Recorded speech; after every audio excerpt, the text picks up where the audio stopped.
Sean, it's sunny outside. It's 75 degrees. And I'm sitting in a conference room in a beautiful resort talking to you. This is how much I love you, bud. That's almost perfect, Dan. If you didn't have to talk to me, it is not sunny nor 75 degrees here in beautiful New Jersey, but that's okay. I'm at the general managers meetings. They just wrapped up. And our guest, and we're going to bring him right now, been working with him for the last 3 days, Nick Kotzanika, our columnist at NHL.com, also down here with me, actually in a conference room as well, instead of sitting by the ocean having lunch, which he wants to do right now, but he's not doing as we do this on Wednesday afternoon. He's in a conference room right across from me, closed door, so sounds don't connect. Nick, we're here. Sean's there. It's still better to be here. Yes, but I do want to get to the ocean, so let's get going. All right, yes, let's definitely get this going because I wouldn't mind seeing a little bit of the ocean too before we get out of here later today. It's Wednesday. Listen, the GM meeting's wrapped up, and it's a state of the game with his general managers. That's why they do this. And Nick, Sean, we've been down here when there's been chaos, and it's been a while since we've had some chaos. This is actually the state of the game. They're working on minor little details, nothing that anybody would categorize as major. Gary Bettman talked to the media today. State of the game's good. Revenues are good. And it's interesting, right? I mean, that's the feel you get at these meetings. And it's now several years in a row that is the feel at these meetings. Well, I think the most interesting thing is something that didn't happen. So the way this works is the NHL general managers meet. They have a one-day meeting in November and talk about some issues that they see in the game, and that usually sets the agenda for this meeting. One of the things they talked about in November was 3-on-3 overtime. They thought it was getting boring, too much reloading, not enough attacking. So they spent the months sort of keeping an eye on it. Hockey Ops studied it. They came here to talk about it, and the most interesting number was that 70% of games that go to OT end in OT, which would be an NHL record. So when you see that data and you start talking about the issue and realizing that every single little tweak you might want to make will lead to unintended consequences, you realize you want to leave well enough alone. I think these meetings also are just to stay on top of issues in the game and make sure, do we want to change things? If we don't want to change things, we want to make sure we know why. And so in the end, they decided to do nothing. And I think that that's good, right? Like, yes, there are some overtime games where they spend too much time reloading, but a lot of the time they reload and it's like a coiled spring, and then it's chaos once you get one shot on net or one shot that misses the net. So, that's what these meetings are about. There were some other little tweaks, some real minutia, but generally the game is healthy. Yeah, and I think it's important, like you talked about, it was a huge data set, right? They took all the games from this year, they spend so much time breaking down clips and everything else, hockey operations and player safety. But we're all in this echo chamber where we watch one game and we see something happen. We're like, oh my God, this is a disaster. This is the worst thing. Our game's in disarray. And then you get this huge sample size and you're like, oh, so that was an outlier. But everybody saw it because it was on national TV. And now we all have to grind our teeth and gaze at our navels and figure out how to fix the game. But I think when you look big picture wise, not only with overtime, but with so many things, pucks over the glass, offsides, all of those things, when you take the big picture, it's so much clearer than just one snapshot. Well, that's a great point you make, right? And one thing they do at every single GM meeting is they have a presentation about statistical trends in the game, and they go over it every single year. Is scoring up? Are penalties up? What types of penalties are up? They go through different calls that are judgment calls and show the GM's clips, across the spectrum. Where do you want the line to be? These are all really important things. And the puck over the glass is really interesting. So they did recommend a coach's challenge for that rule. So, if there's a puck over the glass, you can challenge that it was deflected over, right? But if you look, we all remember the one call that got wrong, but it's really like that. I think there were only 2 calls all season that they identified as erroneous, and only 6 all season last season, right? So yes, you remember the one, but when you look at the big picture, they're right more often than not. These referees get it right. like you said, more often, 99.9% of the time, they're getting it right. You're right. There were 2 calls, 234 as of games Monday. 234 puck over the glass, the layup game penalties were called. 2 of them would have been reversed had there been a coach's challenge. 2 out of 234. So that really speaks to how they get it right. And even Stephen Walcom, the director of officiating, said it's a very difficult call, and it's about getting it right. And Nick and I had a conversation the other night with Barry Trotz and David Poyle, no longer the GM of the Nashville Predators, but was here as they were honoring George McPhee, which the GMs honor somebody every year at these meetings. And remember, Nick, we were talking to him, and like he'd ask, we were talking about ideas, and Barry Trotz, a coach, former coach, now a GM, he's poking holes in every one of the ideas. He's basically finding the unintended consequence in every idea. And that really, I think, speaks to where we're at right now in this, and what you had mentioned. Like, the idea here is they come up with ideas, and then like one guy can come up with an idea and 31 others are going to poke holes in it, and it goes nowhere. But at least it's been discussed. Well, again, back to overtime. Okay, so if you want to stop the reloading and you want to encourage more attacking, what do? You create a rule, no over and backs, or like in basketball. Well, then you create a situation where, did the puck go over the line? Did it not go over the line? Do we need a video review for that? All right, maybe we have a shot clock like in basketball. Well, when does the clock start? When they get possession? When it crosses the red line, when it crosses the blue line? How do you define possession? When does the clock reset? Where is the clock so the players can see it? So it's one thing to throw out an idea. It's another to execute it. And that's what they do here, is they talk about all these things. And, I think there's value in making sure you don't want to make a change too, right? So these are the things that they go over every year at these meetings. And I'm glad that we're down to minutia like this, and there's not some bigger issues that we need to address. Yes, it's nice not to talk about escrow and revenues and all of that. The way I look at these meetings, and I went to a bunch of them before you guys started doing them on a regular basis, is they're like engineers. The GMs are like engineers. They throw things out, they come up with ideas, and then they test them, right? And that's how you build a car. That's how you build a bridge. And they become better and better, because as you build them, you're like, well, what about next time if we use this alloy or we do this? And that's the same thing, that the GMs have created this great game. And one of the huge moves they made was puck over the glass. And I think the other thing that we forget is that there's an institutional history to this game. And we all have it to some degree because we're older and we followed the game for a long time. I've been with the NHL since 2000. I've been through a lot of iterations. There was a time when there was no puck over the glass, and there were defensemen who were very adept at taking the puck and throwing it over the glass and saying, oh, guess we need to have a face-off. We're going to go switch so we could put our best line on the ice to counter these guys. And you would have 15 face-offs because there was no penalty to this. Now, I understand it's a very punitive call, but I think it has to be because players will push the envelope, and then they'll shrug their shoulders and say, I didn't mean to do that. The puck was on its edge. You can't hold me responsible for that. Of course you meant to put it 15 rows into the stands. Yeah, I'm one of the people who loves that rule. It's one of the few black and white rules in the game, right? It either did or it didn't.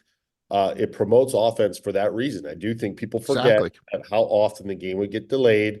And you'd have a face-off instead. Now, you better be careful. You got to make a play with the puck, or you better be careful with it. And that's what it was designed to do. And if you're not, it's a power play. So it promotes offense.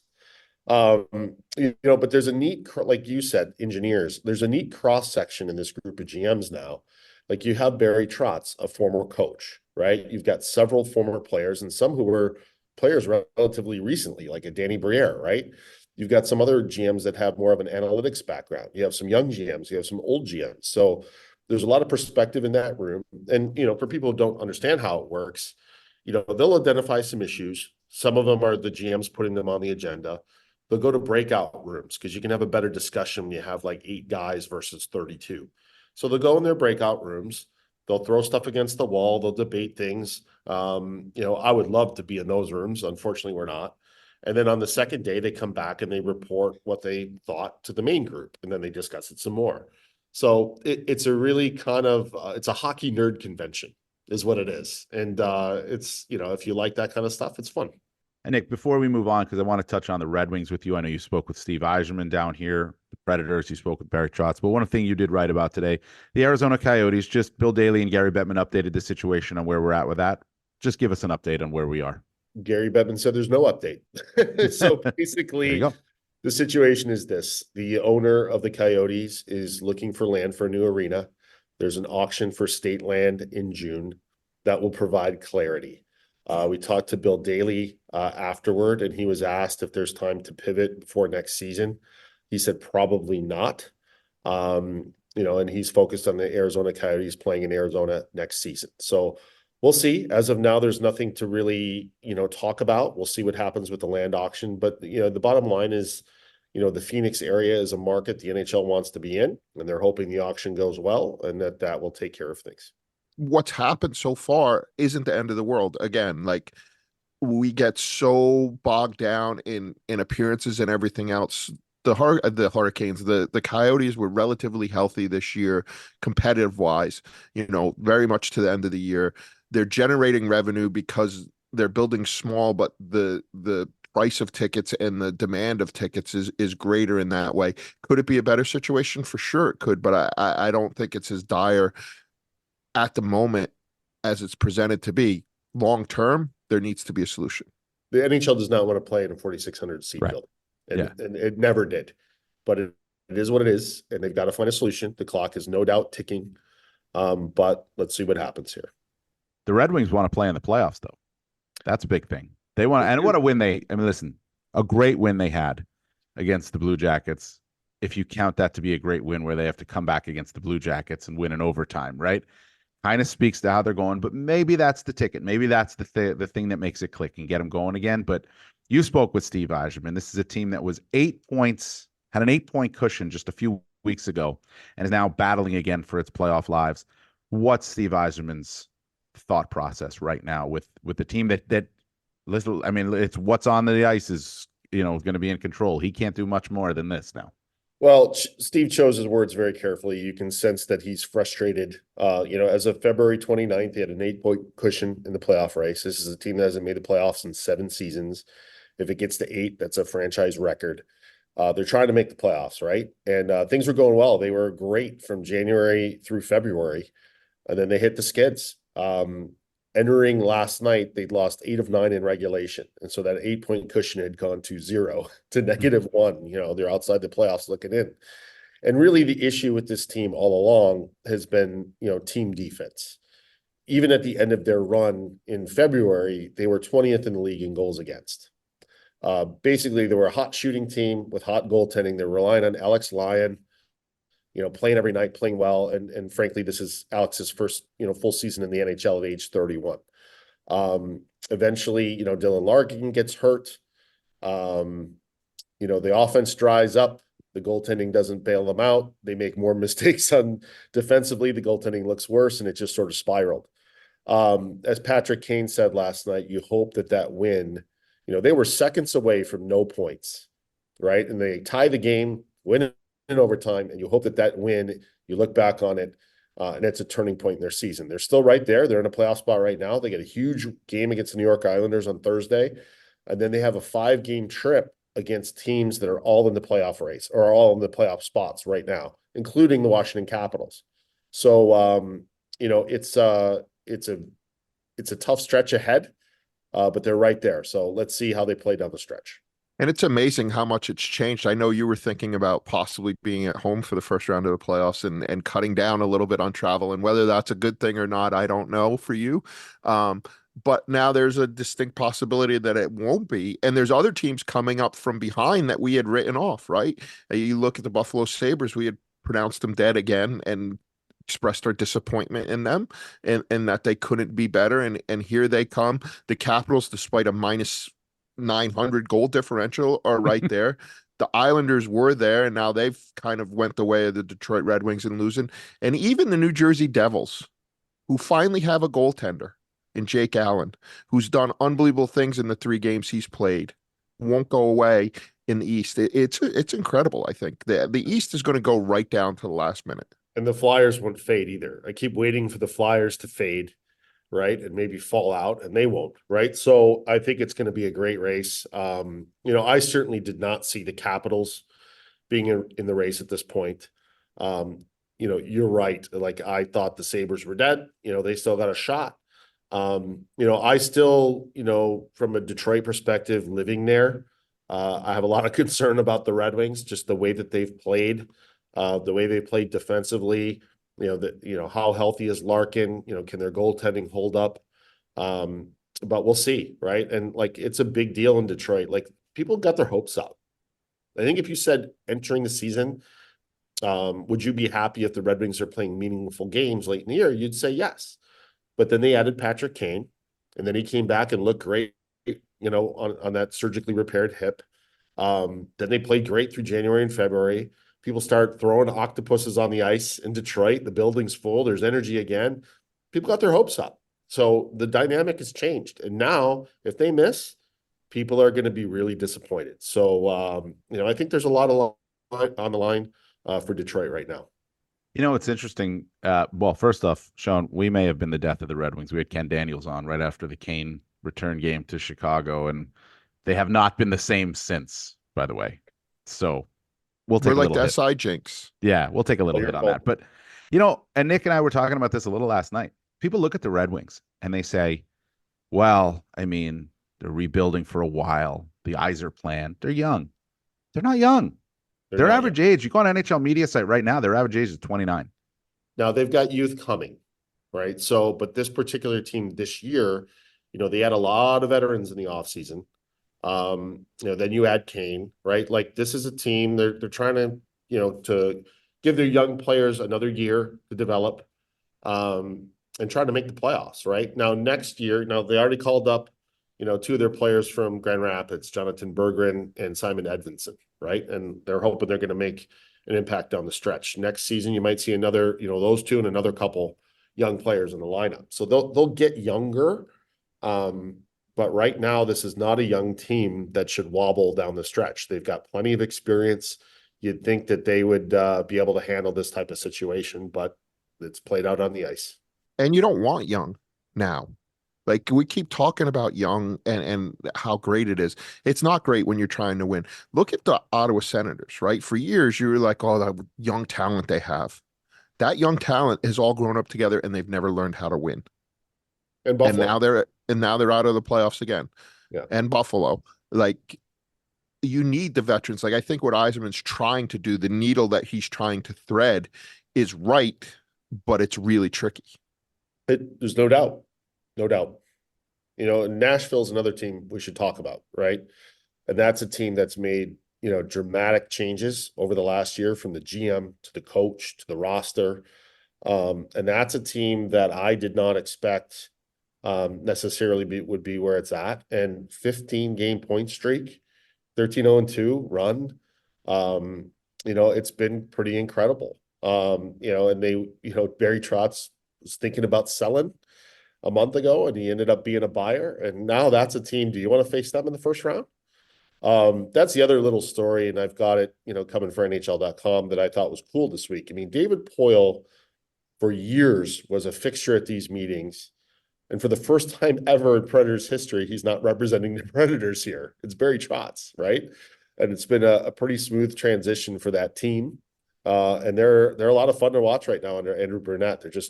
They're more up tempo, they're aggressive. Like you said, like, they didn't just go young. They got Ryan O'Reilly, they got Gus Nyquist, right? They cleared out some veterans, but added some veterans too, to try to keep winning. You mentioned you didn't see it coming. There is one person among the three of us on this podcast that did see it coming.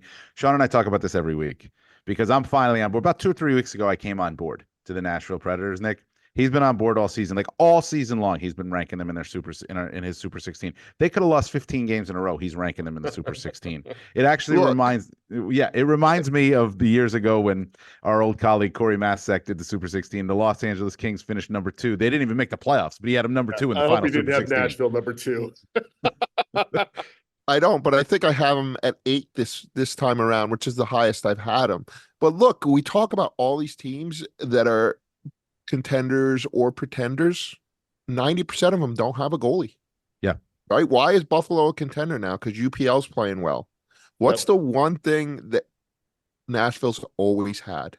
Goaltending. Yep. And to me, I know the numbers don't suggest it, and you're going to throw out other people.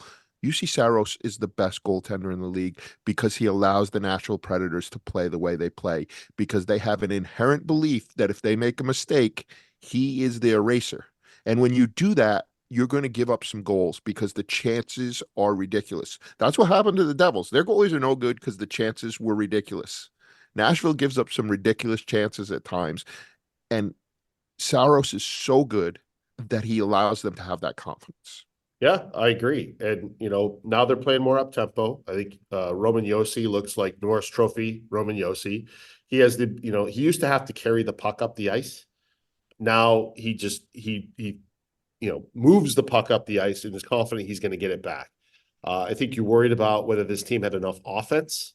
Well, it does, right? And Gus Nyquist is having a great year. Ryan O'Reilly's been good. Phil Forsberg has continued to be good. So, I mean, this is a team that's a lot of fun to watch. And you're right. Like that goalie makes things interesting and could be not a goalie I'd want to face in the first round. Nick, we're going to let you get to the ocean. I just want to point out this week in the Super 16, you have the Predators at number 11. Yeah. Sean, you have them at number 10. This guy right here, me, number 7. Ooh. Just saying. They're in my top 8 now.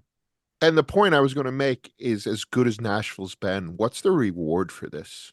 Colorado, Yeah. Edmonton, Winnipeg, Dallas, Yeah. Vancouver. Oh, my Lord. I'll flip that on you. Congratulations. I'm going to flip that around on you. Yeah. You win a division. You win the finish first place in the brutal Western Conference. What's your reward right now? Vegas Golden Knights. Yeah, have fun with that, especially if they're healthy, right? Right. But it's great for Nashville. Like you talked to Trotz, that's why they added Beauvillier, right? Who performed well for him in the playoffs on the island, right? He knows that there's team speed coming and he needs reinforcements, so he adds him. He had Zucker. So I think that's great for Nashville. That's a fun barn in the playoffs, man. And I don't care who they play; it's gonna be a fun series. Good stuff there with Nick, who did saunter off to the ocean. By the way, I assume I'm still stuck in the conference room, closed door, while the weather's really nice, and we'll get out there eventually. But Sean, especially with your flight being delayed. I know, but I'm an idiot. I'm trying to get on an earlier flight, but nobody cares about that. I brought it up that Barry Trotz and David Poyle were sort of like quizzing Nick and I the other night, right? We were walking by and they were there, and we just start, that's the one thing. That's one other thing that's great about these meetings is you just start talking hockey with hockey people around here. And it's just great discussions, not just in a formal meeting, but just outside having a drink and talking hockey with people. And they asked Nick and I, the two of them, David Poyle and Barry Trotz, what's the one thing you would bring up in these meetings? What's the one thing you would want to see changed in the game? So I said, and I've been on this kick for a while, I would not allow the team that is killing a penalty to ice the puck legally. If we don't allow icing on a regular at 5-on-5, and the team that's on the power play can't ice the puck, right? Without a whistle, why is the team that's got that committed the penalty allowed to send the puck down free will, right? No icing is called. Okay. I think it should be changed. Well, I brought that up to Barry Trotz, and like a good coach, he immediately started to poke holes in it. And he said, fine, you want to do that? I'm going to ice the puck every single time. And we're going to have 10 different whistles. 10 whistles are going to happen during the course of your penalty kill, and you're going to have no structure. You're going to have no rhythm. You're going to have nothing. I'm still going to tell my guys to ice the puck. I don't care if there's a whistle. They're not going to get tired. Why? Because they're going to get the puck, shoot it down. That's it. Icing. Shoot it down. And he's probably right about that. Well, he's 100% right. We just talked about it with Over the Glass, right? Like, guys just looked like they didn't do it on purpose, and of course they did it on purpose.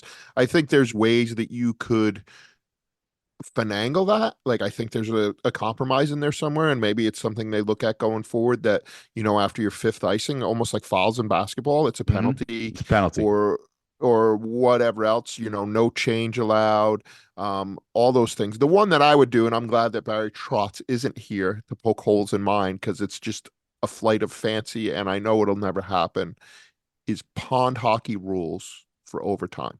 We've already abandoned the structure of the game by making it 3-on-3. get rid of the lines. If Connor McDavid wants to stay at the far blue line and goal hang, like the kid when you played on the pond who everybody hated because that's what he did and he scored all the time. God bless Connor McDavid. You play 3-on-2 in your own end. There's no whistles, there's no reloading, there's nothing. It is just pure, unadulterated pond hockey that we all played as kids. There's probably 32 general managers that would poke a lot of holes into that theory, but I'm all for it. I listen, you're right. Like, we've kind of abandoned the structure of the actual game of 5-on-5 by going to 3-on-3. It's wide open. And we talk about the regroup, right? Like, the regroup is an idea to generate speed, to attack. And the moment you get a shot in overtime, it's chaos, right? Is the moment there's a shot in overtime, if that shot is not either held by the goalie or it goes in the net, there's rebounds, there's pucks loose, there's chaos, there's guys busting out of the zone. But yeah, I think it would be kind of fun if a guy could, hang at the red line, wait for the shot, bust out of the zone, and he's already deep inside the zone by the time he gets the, the stretch pass, and there it is. He doesn't have much room to go, or heck, have the goalie come out and he's on the red line right now, and he's acting as a shooter from the red line. Why not, right? I mean, go nuts. All kinds of strategy, all kinds of different ways to attack. No whistles unless you commit a grievous foul, and off you go. Almost no stoppages. I'm pretty sure that won't be brought up at the general managers meetings next year, but maybe it will. And we'll be here to cover it. That's why they don't let me go anymore. That's probably the reason why. They certainly wouldn't let you in the doors in the meeting with an idea like that. But I love it. I mean, I'm all for it. So that kind of puts a bow on the GM meetings. They're wrapped up. 3 days of meetings down here in Florida, where I'm right now, and the playoff races take center stage. And one of the things, though, I sat down here with Chris McFarland, general manager of the Colorado Avalanche, who is a very well-respected GM down here, but yet not a lot of people outside really know him because he's not out there all the time, right? I mean, heck, Sean, there's times that you think Joe Sakic is still the general manager of the Colorado Avalanche, all right? You've said it before. I have said it before. Yeah, right. So it's McFarland. So I hope you apologize to Chris while you were down there. I did not apologize for you. You can do that on your own next time you see him. And the question I have, and I didn't pose this to McFarland, but we talked about Gabriel Landeskog, and it seems like a bit of a pipe dream right now for him to be able to come back at any point in the playoffs. But we'll see. Nathan McKinnon obviously is terrific, but the additions of Walker on defense, Middlestat in the middle, trading Bowen Byram, but getting a number 2 center in return, and you see and Val Nichushkin being back in the lineup, and you see the results. Like, this team has won 7 games in a row. They're rolling. They have the best offensive team in the league. You wrote about it in the Super 16 that maybe Alexander Georgiev is not a top goalie statistically in the National Hockey League this season, but they're one of the few teams that can outscore any issues they may have defensively because they are that good. Like, I think they're the best team. I think now, when you all pass the trade deadline, you see everything now, you put our lineups on the board and you watch them play, I think they're the best team in the Western Conference. I think they're the best team in the NHL, and that's how I ranked them in the Super 16 this week. I've been flirting with it all the time. I think they've been the best team for a long time. They haven't gotten the results that they've needed, and other teams have gone on huge runs, right? Vancouver early, Edmonton after, Boston was really good in the beginning of the year. So I always put those teams ahead of them because of the form they had. But when I looked at the Colorado Avalanche on paper, 1 year removed from being, the Stanley Cup champions, and a fluke out in the next year against Seattle, and nothing's really changed, and there's more coming, right? You talked about Nichushkin coming back and maybe Landeskog, and they don't really need him, so he'd be a luxury. I would assume he would play very small minutes, maybe a little bit on the power play, all of those things, and it was always their goaltending that concerned me. We're 70 games in for the Colorado Avalanche. I'm not concerned about their goaltending anymore. I look at what they did against the Edmonton Oilers the other day when they came back and they won that game just going away after being out of it. You're like, oh my God, well, I guess Edmonton's better than I thought. And then the game's over and Colorado's walking away with a victory. And they're starting to win on the road, which is something they haven't done traditionally all year, and was the other thing that really scared me. This is the first time I put them number 1 in the Super 16, and I didn't even really think about it for that long. Same. I had him number 1 too. Only Adam Kimmelman was the only other one that had him number 1 in the Super 16. So 13 of us voting it, and 3 of us, me, you, and Adam, had him at number 1. And it didn't take me long to get there. It really didn't, because of the way they're playing. And you're right, the road is important too. They've won 4 in a row on the road. That's huge for this team. McFarland brought that up, that for some reason they haven't been the same team on the road as they have been at home through the balance of this season, but maybe that's changing right now. The thing I look at them, and I look at them in a 7-game series, that no team is going to be able to keep up with them skill-wise and speed-wise in the Western Conference. Like, certainly the Edmonton Oilers can keep up with them speed-wise and somewhat skill-wise, but I think the Avalanche just have more better players, right? I mean, we know the Oilers have some really good players, but the Avalanche have more of them. And if you look at the addition, Middlestats been a big addition. It's created a second line. The return of Nichushkin and Middlestat being back has created a second line for them, and that's been a huge thing for them since they won the Stanley Cup. As I said, I don't think you can even factor in Landeskog. That's the vibe I got from talking to Chris McFarland too. You're talking about a guy who has not played a game since the night they won the Stanley Cup. He's skating, but he's a long way away from getting bumped and stops and starts and things along those lines. And then if you even consider it, you'd be putting him in at the hardest hockey of the year. And I don't know that that's fair to him or fair to the team, to be honest with you, or fair to the guy that's taken out of the lineup too, because he's probably at this point better, because of how he's been, whoever that is, has been playing.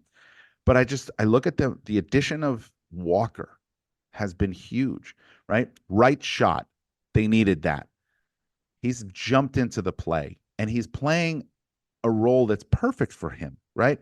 Bowen Byram is an excellent defenseman, and he's going to go to Buffalo, and he's in Buffalo, and he's playing 25 minutes, and he's filling roles that he was not going to fill in Colorado. They don't need Sean Walker to fill those roles. They have Makar. They have Devon Taves.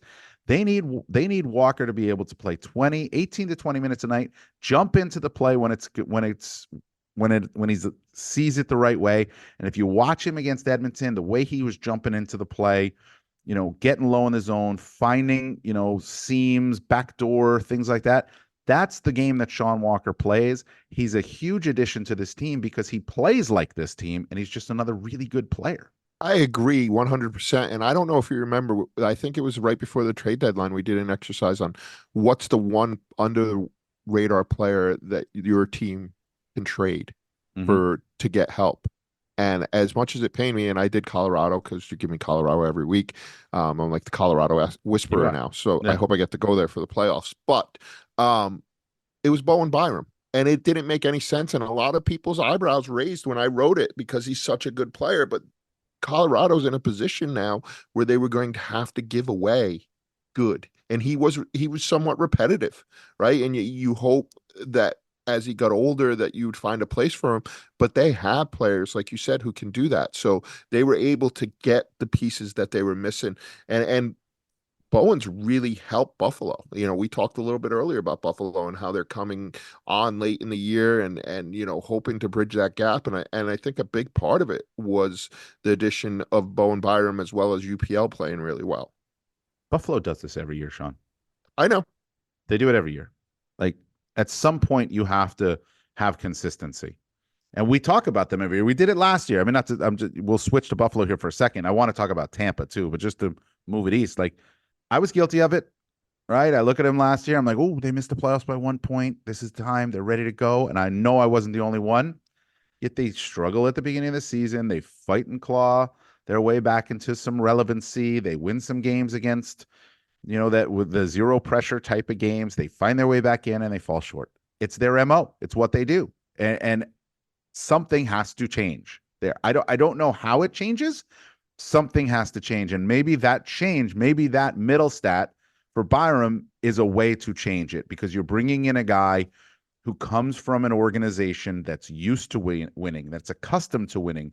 The culture is all about winning. And maybe he brings a little bit of that. They also have Eric Johnson. He comes from the same culture, right? They had Eric Johnson, right? He come from the same culture, but Byram is now going to be there for a while. And that, I think, could be a big thing for them as they look ahead and go into the years. But something has to change here because they do the same thing every year. Yeah, no. And the other thing that changed is they're getting good goaltending. They didn't get it at the beginning of the year, and it'll kill teams. We've talked about it over and over. So if this isn't a mirage or a quick stretch where there's going to be regression back to the norm, and UPL's become the goalie that they think, and Levi's going to be the backup and he's going to be better. He's back with the team now. They're in a position where they can be competitive, where they're not giving away points that they haven't given away on the ice, but they've given away because their goaltending deserted them. And when you don't do that, when you don't give away points, you're a lot better hockey team than the standings might suggest. Yeah, they're gonna listen. I think the bottom of the wild card race there, and certainly for third place in the Metro is very interesting. It seems like a lot of mediocrity coming together at once, and somebody's got to jump out. But that's the parity in the league too. So that it actually speaks to the parity in the league. That race, somebody's going to get in. Two teams are going to get in. The Tampa Bay Lightning look pretty set though, and I mentioned I want to talk to Tampa before we get done here. Talk about getting good goaltending. Andrei Vasilevsky looks all right. He's given them 9 goals in a 4-game winning streak. It's a .931 save percentage. The Lightning have beaten some good teams. They finally look like a team that is solidifying its playoff spot right now as the first wild card. You think about it. Whoever finishes second in points in the Eastern Conference, whether it's the Rangers or Carolina or Boston or Florida, right? Whoever that team is that finishes second in points, their reward is going to be to play the Tampa Bay Lightning. And that's the last team you want to face in the Eastern Conference in the first round of the playoffs, if you ask me, with Andrei Vasilevsky in net. And he looks like he's playing the right way right now and playing a really strong game. But I will throw this out at you too, Sean. With all I just said, I still don't think the Lightning can beat any of those good teams in a 7-game series. I just don't think they're deep enough. I think you'll target Kucherov, you'll target Point, and you'll do your best you can against those guys, and they don't have the other players, the third line, the fourth line, that can beat you. Well, I don't think it's at all like the West where we're talking about Nashville and we're like, oh, here's all the rewards they get. In the East, if you're the Tampa Bay Lightning, you look at all those top teams and you're like, I see flaws. Yeah. Right. Florida, maybe not. They were my number 1 team for a couple of weeks. They added at the trade deadline. I'm curious to see where they are. They have really good goaltending. Boston isn't deep enough. I'll agree with that. That's going to be a top 2 matchup, right? You think the Rangers are? I don't. So that's interesting. Carolina's Carolina. They can't get out of the first round a lot of times, and they don't have the goaltending that you look at and you say, oh, that's a guy that can run with Vasilevsky. So, other than Florida, and what a great series that would be, right? Florida, Tampa Bay would be fantastic. But that might be the only one where I would look and without really thinking, say, oh, well, the favorite wins. And every other one, I'm going to give Tampa a real long think because of who they are and what they've done and who their coach is. Boston might not be deep enough, especially down the middle, but their goaltending and defense has been terrific. All right. Whereas, and then the Rangers can match the goaltending of the Lightning, and they're deeper. The Panthers can match the goaltending of the Lightning. They're deeper. The Hurricanes might not be able to match the goaltending of the Lightning, although we don't know, right? Kochetkov is the wild card, right? He could get on this massive run. He's good enough to do it, but all right, you're definitely not putting him over Vasilevsky, right? But now you look at the lineup of the Carolina Hurricanes with the additions of Kuznetsov and Gensel and the way the early returns that we've seen and the defense and the way they play, they're better than Tampa. They might be. I'm going to put my money with Coop against any of those teams and think long and hard about it. To me, it's not. You look at what Florida did last year against the Bruins, who were a better team last year than they are this year. Statistics are no. You just know they were a better team. They had more seasoning and they had more playoff experience and all of those things, and they were deeper. And they lost in the first round. And I could very easily see the Tampa Bay Lightning being very much like Florida, right? They're winning down the stretch. We didn't think they were going to be in the playoffs. They had to put it together late in the season, just like Florida did. Florida snuck in at the very end, and then they were playing meaningful hockey while everybody else was kind of coasting along and saying, oh, I'm in the playoffs and I'm going to play the 8th place team. And so let's book our time for the second round. And then all of a sudden they're going home. Yeah. The thing with the Lightning right now is this could just be a hot streak. They haven't proven that they've had the sustainability of it yet this season. Or the hot streak could run 2 rounds into the playoffs. Could. It very well could. And That's- don't forget that Vasilevsky was hurt. He's coming off back surgery. It takes time. What if he's back? Back. What if he's the Vasi of old? Well, Do you want to play him in the playoffs? No, and he's starting to look like that. They're also running him out there every game too, so that's something they got to be a little careful of as well. That's alarming, right? You got to be able to play the other guy. He's healthy. He is, and he probably feels very good. I feel pretty good. I'm going to go see the Ocean at least one last time. This was fun, though. I'm glad we did this. I'm glad we got this in. I'm glad we got it in too. I'm on vacation, but I am not someplace sunny. But I always make time for you, Dan. I hope you don't see the ocean for too long, that your flight is not delayed for too long. Although I guess you probably wouldn't be heartbroken if you had to stay another night. No, it wouldn't be the worst thing in the world. This was fun. Again, wrapped up the GM meetings. Lots going on. We'll be back at it next week. And until then, enjoy the hockey.